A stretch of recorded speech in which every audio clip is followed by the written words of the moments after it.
झाल्याच्या नंतर पहिल्यांदा आपण पालघर जिल्ह्याचा दौरा केलेला आहे. काय कसा दौरा आहे?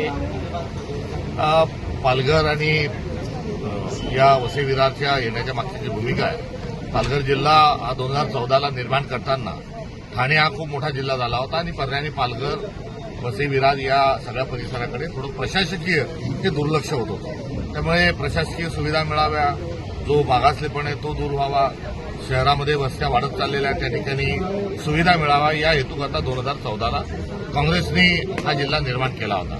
मात्र तदनंतर पहिले 5 वर्ष देवेंद्र फडणवीस, नंतर करोनाचा काळ, नंतर पुन्हा 2.5 वर्ष एकनाथराव शिंदे साहेब आणि आता पुन्हा देवेंद्र फडणवीस, या सगळ्यामध्ये या मूळ हेतूला कुठेतरी हळकाळ फासल्याचं हे लक्षात येत आहे. आणि सोबतच जो पालघरकडचा जो सगळा परिसर आहे यामध्ये काही जे पुंजीपती आहे, भांडवलदार आहेत, हा त्या जिल्ह्यातली जमीन गिळंकृत करू पाहत आहे, संविधान गिळंकृत करू पाहत आहे, अशा प्रकारची एक परिस्थिती निर्माण झालेली आहे. त्यामुळे तिथला जो भूमिपुत्र आहे याला देशोधडीलाही लावण्याचे काम या भागामध्ये सगळं सुरू आहे. त्यामुळे इथे मोठ्या प्रमाणावर नागरिकांनी सतर्क राहण्याची आवश्यकता आहे, आंदोलनाची आवश्यकता आहे, वैचारिक काम करण्याची आवश्यकता आहे, संघर्ष करण्याची आवश्यकता आहे.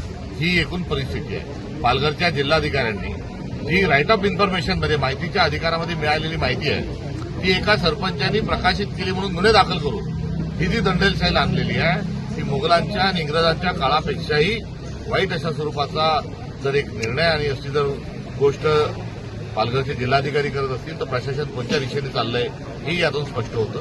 तात्पर्य निवडणुका आता कुठल्याही नाही, मात्र आमची संघर्षाची आणि संविधानाला विपरीत भारत निर्माण करण्याची जी कर्तव्य काँग्रेस पार्टीचे आहे त्या अनुषंगानं आज ही संघटनेची भेट आहे. या जिल्ह्यामध्ये आघाडी आणि युती ही राजकीय अपरिहार्यता, कुठेतरी पॉलिटिकल कंपल्शन झालेलं असल्यामुळे या ठिकाणी आम्ही निवडणुकामध्ये मोठ्या संख्येने लढू शकलो नाही. तिथल्या जागा जेवढ्या पाहिजे तेवढ्या आम्ही लढू शकलो नाही. त्यामुळे येणाऱ्या काळामध्ये या संदर्भामध्ये काँग्रेसला अधिक मजबूत ठेवण्याच्या अनुषंगानं काय प्रयत्न केले जातील आणि काय भूमिका असली पाहिजे ही कार्यकर्त्यांची त्या संदर्भात साधक-बाधक चर्चा या दौऱ्याच्या अनुषंगाने करण्यात येते. आता अधिवेशन चालू आहे. अधिवेशनामध्ये आता सध्याचे जे मुद्दे समोर येत आहेत, आज 2 दिवसापासून दिशा साधींसारख्या प्रकरण आता समोर येत आहे. त्याच्यानंतर मुख्यमंत्र्यांनी ज्यावेळेस मुख्यमंत्री सांगतात की माझा आवडता मंत्री अशी सुद्धा योजना चालू केलेली आहे. या सगळ्याकडे आपण कसं भूमिराम आणि बगल में चुरी असा एकंदरीत स्वभाव या सत्ताधारी मंडळीच्या राजकीय पक्षांचा आहे. म्हणायला लाडकी बहीण योजना आणली, कुठे लाडका भाऊ योजनेची घोषणा केली, मात्र लाडक्या बहिणीचे पैसे वाढवत नाही, उलट 10 लाख लाडक्या बहिणींमध्ये ची संख्या ही कमी करण्यात आलेली आहे. तर दुसरीकडे लाडका भाऊ तर तसाच नुसता घोषणा केली आणि त्याच्यात पुढे काही झालं नाही. लाडका ठेकेदार योजना तर फार जोरात आधीच सुरू होती. आता लाडका मंत्री, लाडका आमदार अशा योजना सुरू करून लुटो बाटो या स्वरूपामध्ये मोठे भ्रष्टाचार आणि सामाजिक तेढ निर्माण करणारी प्रवृत्ती या सरकारमधील घटकांमध्ये आढळून येते.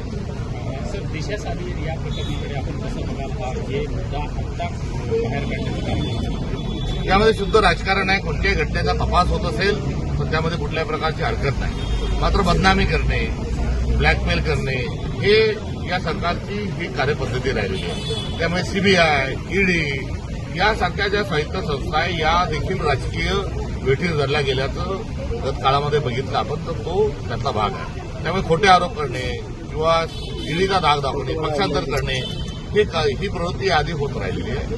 हे जुना विषय, जुन्या कडेला शिळ्या कडेला होत आणण्यात काही अर्थ नाही. त्यामुळे हा तपासाच्या अनुषंगानं आणि जर काही गोष्टी होत असतील तर त्या तिथे असल्या पाहिजे, पण यापूर्वी हा सगळा तपास आणि हा सगळा विषय संपलेला आहे. मात्र मूळ राजकीय मुद्दे जे आहेत, बिघडलेली कायदा व सुव्यवस्थेची परिस्थिती, महिलांवर होत असणारे अत्याचार, शेतकऱ्याच्या शेतमालाला भाव नसणे, शेतकऱ्यांना सांगितलेली कर्जमाफी न होणे, महसुली तूट मोठ्या प्रमाणावर असणे, कंत्राटदाराचे बिल देऊ न शकणे, योजनांचे पैसे इतरत्र वळती करणे, या सगळ्या गोष्टी या जनतेसमोर आल्या नाही पाहिजे, याचा कामा नाही. म्हणून ही अशी नसती उठाठेव हे सरकार करत आहे. थँक्यू. एबीपी माझा, उघडा डोळे बघा नीट.